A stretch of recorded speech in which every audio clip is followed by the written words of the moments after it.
Yo les gars, j'espère que vous allez bien. Vidéo assez rapide pour faire une réaction à l'événement d'hier sur Twitch. Booba avec PFUT pour tout simplement affoler les scores et créer l'événement que beaucoup de personnes ont attendu. Un live historique, comme j'ai mis sur la miniature, c'est la question qu'on peut se poser. Parce que au-delà des chiffres, bien sûr, qui sont tout simplement impressionnants, je tiens à vous faire un retour en déjà vous posant une question assez simple. Est-ce que le contenu du live en lui-même a été, entre guillemets, historique? Le but de ma vidéo, c'est pas de tirer à balles réelles sur Booba ou sur Pfut. Ce qu'ils font l'un et l'autre, je suis tout simplement pas capable de le faire. Et la puissance de frappe, elle est tout simplement phénoménale. Déjà, Pfut, c'est un phénomène sur Twitch en tant que streamer. Mais là, Booba, il a frappé un grand coup sur Twitch. Et il a semblé d'ailleurs assez intéressé par le système. Les subs surtout les subs. La monnaie, monnaie, monnaie.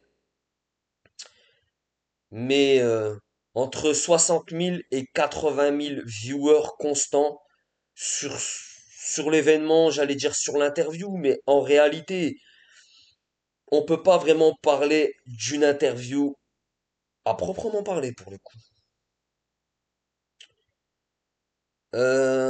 Déjà, la première chose que je veux vous dire, c'est que, malheureusement, j'ai envie de dire malheureusement,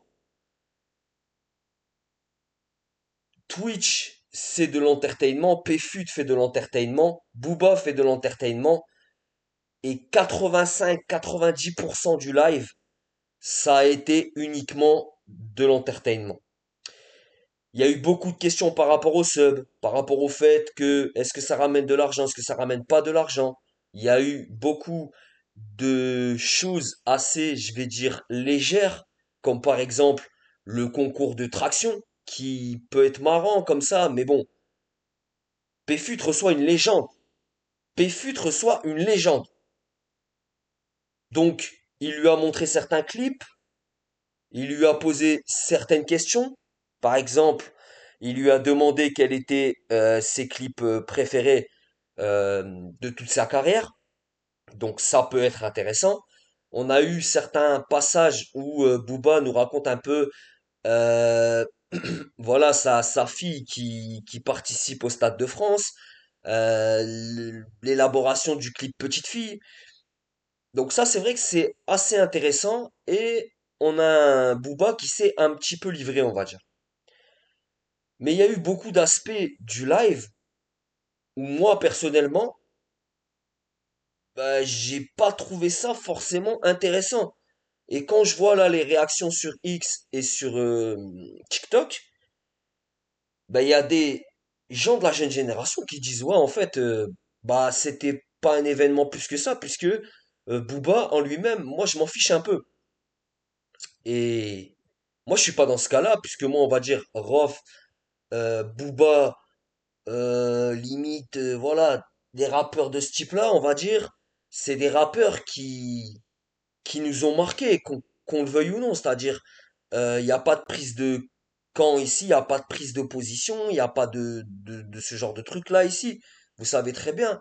Mais lorsque ces rappeurs-là, quels qu'ils soient, ces rappeurs de cette génération-là, quels qu'ils soient, même limite s'ils sont plus du tout dans l'actualité actuelle, moi personnellement, je vais être tenté d'aller voir ce qu'ils racontent, ce qu'ils disent, entre guillemets, leur confession, peut-être leur retour d'expérience, etc. Et ce live, il a grandement manqué de ça. Un moment, Pfut lui montre des reportages euh, que Booba avait donnés, par exemple pour Automoto et tout. Et en gros, ça parle de voiture. Et ça rigole parce que Pfut roule en Q2. ça rigole parce que bah Booba parle de Lamborghini, parle de Porsche, parle de ceci, parle de cela. Personnellement, c'est pas des sujets qui m'intéressent. Booba, on sait très bien qu'il est multimillionnaire, on sait très bien qu'il a de l'oseille, on sait très bien qu'il a des voitures de luxe, on sait très bien qu'il habite à Miami. Tout ça, c'est du réchauffé, on va dire. C'est du réchauffé, c'est pas vraiment intéressant. Également, il y a quelque chose d'intéressant qui a été dit et qui transpirait lorsque Booba voilà était dans le live, c'est que Booba en ce moment, malgré qu'il ait 48 ans, je crois, il est toujours en mode esprit de compétition. Et c'est quelque chose pareil, hein, qu'on le veuille ou non. Je parle surtout pour ceux qui vraiment prennent parti pour tel ou tel camp, voilà, pour tel ou tel rappeur, peu importe quel rappeur. Mais l'esprit de compétition chez Booba, il est ultra présent. Et c'est une constante. Et c'est quelque chose, je pense, qui a fait sa force depuis toutes ces années et qui lui a permis en vérité de tout simplement perdurer parce que l'esprit de compétition, c'est comme chez les sportifs. Si le sportif, il a pas les crocs, bah du coup, lorsqu'il est en compétition, il risque peut-être voilà d'être en dessous de son niveau réel ou entre guillemets de son plein potentiel, on va dire. Et le fait de voir que Booba 48 ans, même si j'en doutais pas, mais que à 48 ans, il est encore dans la compétition du game, parce que le rap, c'est une compétition, mais ça a souligné, et pour ça, je pense que on peut le féliciter. Vraiment. En vrai, le live, pour moi, il est assez léger. Il est léger, alors, c'est de l'entertainment, c'est fait pour rigoler, ok, il n'y a pas de problème. Mais lorsque le live a été annoncé, ça a été teasé en mode, va y avoir va y avoir des règlements de compte, on va avoir du croustillant, on va avoir vraiment des choses incroyables qui vont être dites.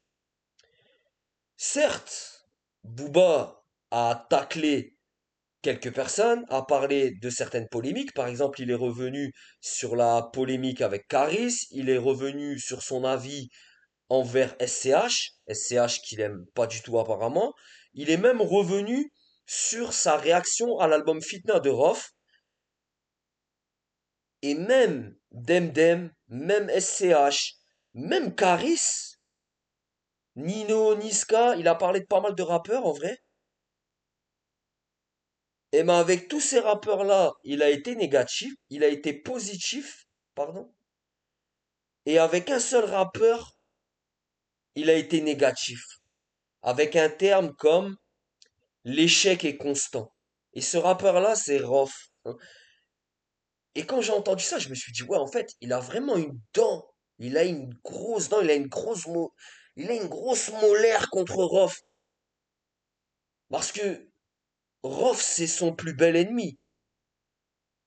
Rof Booba s'envoyait des pics interposés sans dire les blazes avant l'époque des réseaux sociaux, etc. Et d'ailleurs, heureusement qu'il n'y avait pas encore les réseaux sociaux parce que ça aurait peut-être même envenimé les choses. Déjà qu'elles sont très très envenimées. Donc c'est pas pour dire que c'est inadmissible ou c'est pas inadmissible, mais c'est une réalité. Le seul artiste de qui, entre guillemets, il a parlé réellement mal, c'est Rof. Alors, il est revenu sur son avis par rapport à SCH. Il a dit que SCH, dans un premier temps, avait joué le voyou et une fois qu'il avait vu qu'il n'était pas crédible, il s'est inventé un personnage et il l'a totalement assumé. Mais en réalité, c'est pas forcément négatif, je vais dire, puisque SCH déjà lui donne pas l'heure, et deuxièmement, SCH lui-même dit qu'il joue le rôle d'un personnage dans ses musiques. Donc en vrai de vrai, c'est pas forcément, je vais dire quoi? Je vais dire négatif. Booba nous a aussi teasé une fin d'année rocambolesque. Il nous a teasé quoi? Il nous a teasé le 23 un nouveau son, le 24 un nouveau son, et avant la fin d'année, un son aussi en mode Sublive, donc en gros électro. Je vais revenir sur ces annonces. Sublive, déjà, moi personnellement, ça m'intéresse pas. Moi, ce que je vais entendre de la part de Booba, c'est du kickage. Il y a que comme ça, j'aime bien ce qu'il fait, moi. Même si on peut dire c'est vrai, c'est faux ce qu'il raconte ou quoi, euh, artistiquement parlant, un PGP, c'est fort. Un Attila, c'est fort. Etc., etc., etc. Et l'extrait qui va sortir le 23, ou en tout cas le freestyle qui va sortir le 23, il a donné un extrait en live de son ordinateur portable. Et dès le départ, ça démarre, ça dit quoi? Pas de permis comme Kiki de Bonji. Et après, il a coupé. L'instru, on aurait dit un, un PGP type, hein. On aurait dit un PGP type. Moi, je l'ai ressenti comme ça, et par ce son-là, je suis hypé. Et je peux déjà vous dire que le 23, il y aura une vidéo réaction à ce son, c'est obligatoire. Et le son qui va sortir le 24, c'est un son, je pense, un peu plus sentimental, qui va s'appeler Cœur, il me semble. Et ce son-là, je pense que le sortir le 24, c'est plutôt intelligent. En tout cas, Booba est loin de la retraite. Il y a aussi quelque chose qui m'a très très intéressé. Et franchement, là, j'étais bien en train d'écouter. J'avais vraiment le téléphone juste à côté pour bien écouter ce qu'il disait. Il nous a parlé de Blanco Nemesis. Donc Blanco Nemesis, c'est un petit peu une légende urbaine dans la carrière de Booba. C'est-à-dire que bah, on a eu droit à Nero Nemesis qui est sorti, qui a été commercialisé. Et peu de temps après, il y a eu la même pochette mais couleur blanche, avec même une playlist qui était sortie sur les réseaux sociaux. Même moi, je vous en avais parlé en vidéo. Et pour le coup, bah, lui-même avait dit c'est faux, tu vois, c'est faux, ça n'existe pas. C'est les réseaux sociaux qui sont complètement fous. Mais le problème, c'est que il a sorti encore une fois son ordinateur portable et il nous a fait écouter des extraits, des débuts de son et tout. Il y en avait pas mal qu'on connaissait, des instrus qu'on connaissait. Par exemple, il y a eu l'instru de MLC, etc. Donc ça veut dire que potentiellement, cet album-là, Blanco Nemesis, pourrait un jour sortir en contenant des inédits qui ne sont jamais sortis et que lui, il pourrait regrouper en mode plein d'inédits qualitatifs, il les prend, il les met dans un projet et il appelle le projet Blanco Nemesis. Et comme il l'a dit, il a déjà la pochette. Donc en gros, travail à voir si vraiment ça sort. Moi, je saurais pas vous dire, mais en tout cas, Booba, pour faire le show, il sait faire. Alors c'est sûr que le live, moi, je l'ai trouvé très léger. Malheureusement, le chat de PFUT était réglé en mode réservé aux abonnés. Ça veut dire que pour parler et envoyer des questions à Booba, il fallait tout simplement payer 6,49 € pour pouvoir poser des questions. Booba dans le live plusieurs fois a dit ah t'as une bonne communauté parce que je pense qu'il y aurait eu plus de FDP. Il n'y a pas beaucoup de négatifs et il n'y a pas de questions piquantes. Bah ouais mais parce que le chat était réservé aux abonnés et bah voilà ça limite l'accès on va dire même si je dis pas qu'il y aurait eu beaucoup plus de négatifs. Mais c'est vrai que peut-être le fait d'ouvrir le chat à tout le monde, ça aurait permis d'avoir beaucoup plus de questions, même si il y a des questions qui venaient du chat qui lui ont été posées. Mais on n'a pas eu un mot, par exemple, sur la période lunatique, sur la période Time Bomb, sur la séparation avec Ali. Alors qu'à un moment, Pfut a lancé. À un moment, on l'entend. Ah, la période Booba Ali, machin. Il n'y a pas eu de réponse. Et il me semble même que c'est Booba qui relève ça. Moi, ça m'aurait hyper intéressé de savoir ça, ou même des trucs un peu plus récents. Par exemple, pourquoi il a clashé Geraldo dans l'intro de son album Ad Vitam Aeternam. Le son s'appelle Rebelle. Vous savez de quoi je parle. J'aurais peut-être aimé aussi qu'il nous classe peut-être ses albums. euh, du ou au moins son top 5 de ses albums, ça aurait été intéressant. Booba, c'est pas le genre à se livrer. Mais je pense que le live de PFUT, il a été fait en détente. C'est-à-dire que lui, il n'était pas en mode je vais poser les questions qui fâchent. C'était pas le but du live, etc. PFUT, il était un peu en mode de la Villardière, c'est-à-dire journaliste pas sans réelle opposition dans les propos. C'est dommage. Moi, c'est ce que j'aurais voulu voir. Maintenant, c'est vrai que c'est anecdotique, puisque de toute façon, je pense que Booba, il est en mode stratégie. En ce moment, il a annoncé sa venue chez CKO, il est venu chez PFUT. Là, il nous sort une fin d'année incroyable. Il a également dit que pour 2026, début 2026, apparemment, il ferait soit un stade de France à Bercy, en tout cas, un gros stade.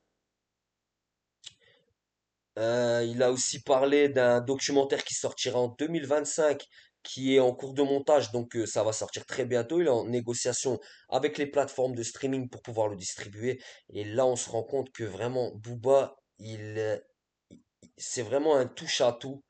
Et son histoire, réellement, elle intéresse beaucoup les médias et elle suscite toujours autant d'intérêt. Donc, lorsque je vois certaines personnes sur TikTok qui disent, bon, en fait, moi, personnellement, Booba, je m'en fiche.